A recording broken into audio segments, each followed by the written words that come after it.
Hey guys, what's up? It's Keeps here. I'm back with another video today.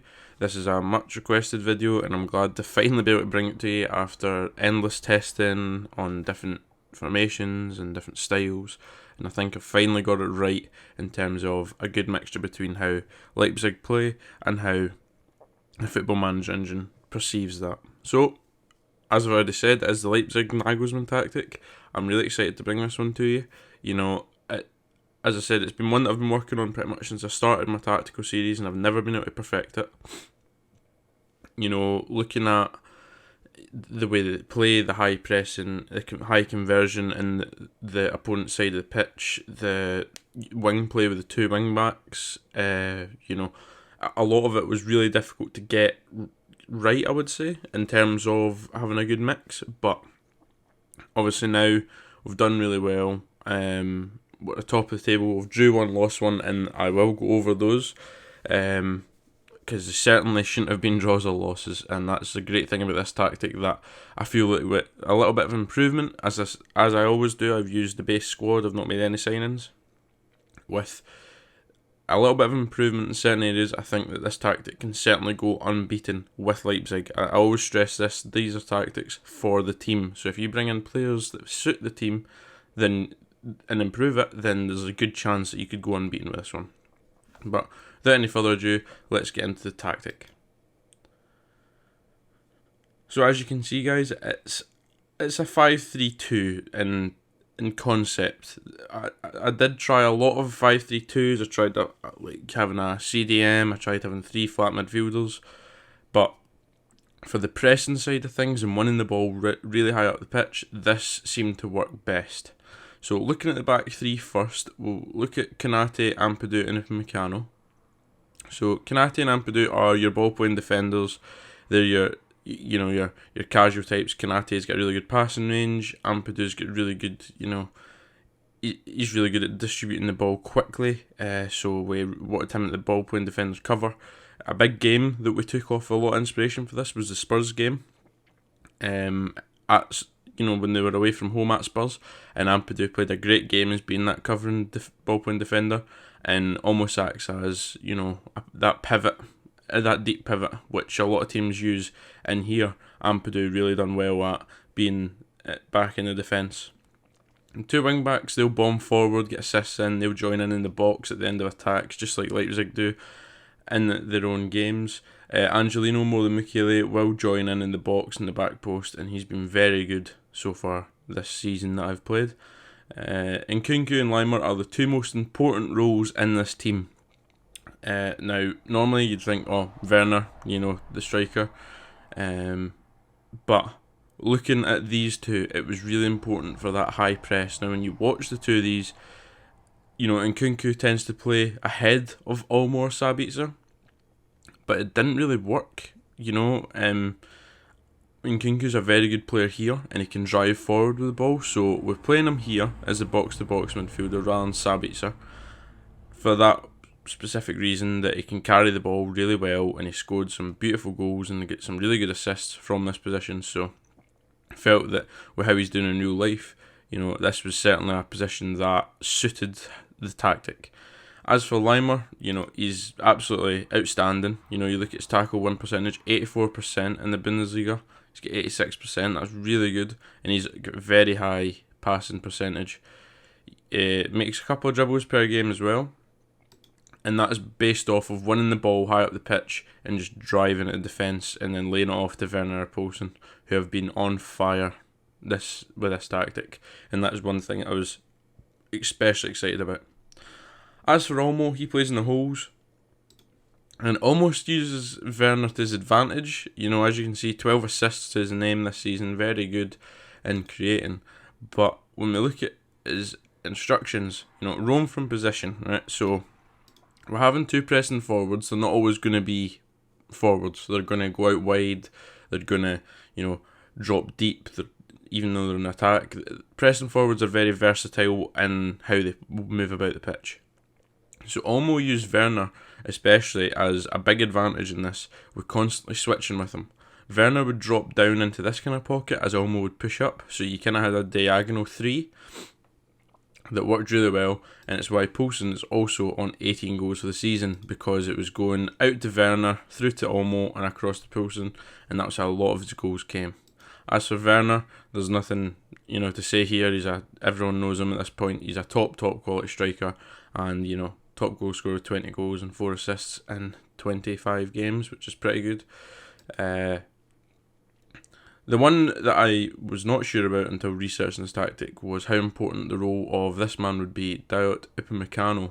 So, as I said with the other two centre-halves, they are our ball-playing centre-halves, and they're, I would have said the ball-playing centre-halves you'd expected from a couple of years ago, but with the introduction of the likes of Van Dijk and a couple others, like, for example, John Stones, the ones that like to run forward with the ball. Not always good at it when mentioning John Stones, mind you, but the one that likes to dribble with the ball.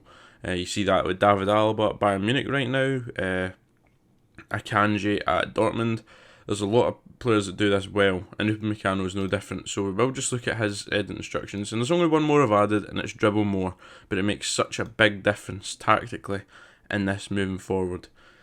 Think of when you're playing the likes of Dortmund, they press high as well. It can sometimes be hard with a back five to really move the ball up the pitch. What Upamecano does, which he does really well in real life, is he'll take the ball off of the other two centre-halves or Mukiele and just drive forward.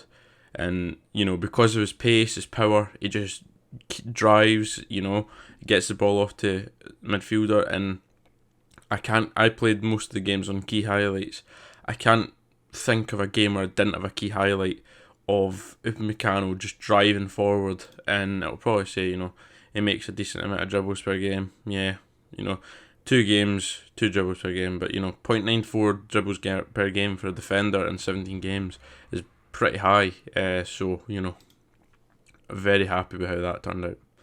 As to the style, it's a custom gegenpress, mainly because that's what a lot of teams in Germany base it off of. Nagelsmann is a much more disciplined gegenpress, I would say. It's not such, like the Klopp one where players all change their positions. It is a 5-3-2, and they press in that sense. So as you can see, we've got the overlap left and right and play out of defence, mainly because, they do focus through the middle at times, but they also ping it out to Angelino and Mukiele, so that's why we've got that on. Extremely high tempo standard passing, but we do have these two in the middle on shorter passing, as you can see, just to make sure that in the middle space, they aren't always going for Werner and Poulsen. They do go for them, but there was an issue with previous testing where Lima especially was getting the ball and pinging it out wide and then isolating this striker. Mukiele was going up to support, so the long ball opportunity was in behind. We didn't want that, and now we seem to have eliminated that with what we've done here. In transition, I think it's fairly simple to see if you know them. Counter press and counter, distribute quickly, and we're not saying where to distribute, but short kicks so that you can get to these midfielders quickly and then turn and go. And there is the odd time where Galassi will just thump it forward and get up to Werner. Out of possession was the difficult one that I found, especially the formation. As high as Leipzig do press, as I said, Nagelsmann has disciplined them quite a bit compared to how previous managers have. So it was kind of difficult. When you look at Hasenhüttl, when they first got up to the Bundesliga, they were really high pressing. And when you look at Nagelsmann, they aren't just as high pressing. But in FM, to get it to work almost the way they were, it's extremely high, extremely urgent, much higher, tighter marking, and prevent short goalkeeper distribution. And the tighter marking one is not one that I use often, just because it sometimes takes players out. But in this one, it just seemed to work perfectly for how I was wanting Nagelsmann's style to work. And then a standard defensive width, because those wing backs really need to get out and stop the bombing fullbacks that are outnumbering us in that area. So we'll just look at a couple of stats in the competitions, guys. So as you can see, first knockout round we are through. It was a very, very tight situation. We did not expect to get through the group, and we'll show you on the schedule in a little bit. 2 wins, 3 draws, 1 loss against Tottenham, Barcelona, and we put Barcelona out in the last game. So that was a really good game for us. We're not listed in any of the stats. Mainly we didn't score a lot of goals, but we did get good results, which is the main thing. Especially in the group that we were. It was probably one of the toughest groups of the Champions League. Looking at the Bundesliga, we are in a really good spot. Goal difference of plus 32. We're just going to look at the actual league table. As you can see, we've scored 42, only conceded 10. Very good stats at this point in the season. Up there with Bayern, conceded less than them and scored one more. But as you can see, that one loss and that one draw is what we're going to look at now and show you how powerful this tactic is, but how it does have some limitations against certain players. So first of all, we're going to look at the Werder Bremen game. Now look at those stats. They won 2-0 and they had 2 shots on target. Now, watching this game, I can completely understand why. They done well to isolate the strikers. However, the midfield 3 played, Leimer, obviously he came off for Campbell, who then played really well, but they all played really well. The players, the ratings don't give justice, and I think it was just because of the fact that we did have less possession this game than we normally had. But again, really strong performance away from home, but they just get 2 shots and they took them, so fair enough to Werder Bremen. As for the draw at Dortmund, we did, get a little bit more dominated. However, watching the game, I don't know how we didn't win it. The chances we had, those 13 shots, I think were all key highlights. So it was really disappointing not to get the win there. But, going down to 10 men as well wasn't too bad. So away from home, 10 men, draw with Dortmund, I'm not going to complain. I think the big game was really, it was either the 4-1 win over Bayer or this one where we were down to 10 men. And, that it was a really good performance. And I think this was the game where I kind of looked at it and was like, I've finally been able to figure out how to get this tactic to work. So this is all the results. It's been very good first half of the season. I think after this game I was a bit worried with, non-league team being able to put 3 passes, but we still scored 5. It was a bit worrying, but, as you can see with the rest of the form in the season, it's been terrific. And, 2-1 win over Barcelona, a 1-0 draw with them as well, beating Lyon, drawing with Tottenham. It's really been a solid tactic, and I've been really glad to get it out. You can see the player stats there, 20 goals for Werner, 12 assists for Olmo, and the rest is all there.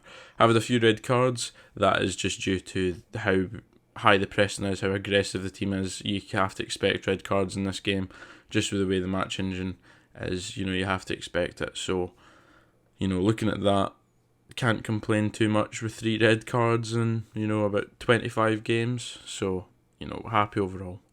But this has been Nagelsmann tactic. I know there's been a couple of people asking in the comments for it.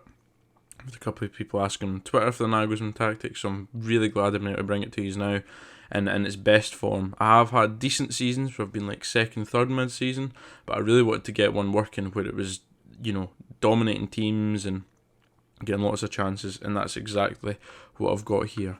So I'll be bringing out another tactic this week, as well as my Blackburn Rovers series. If you follow me on Twitter, you'll have seen I'm doing a Bundesliga kind of tactical series just now. So the next will be Dortmund again. I've already done them this year, but if you focus on German football at all, they are now using a 3-4-3, which is very good and supports Haaland extremely well. So we'll be looking at that one in the next video. So expect the Blackburn Rovers series as well this week, guys. Hit subscribe, get that notification bell on so you don't miss any tactics that I release in the next couple of weeks, and I'll see you in the next one. Cheers.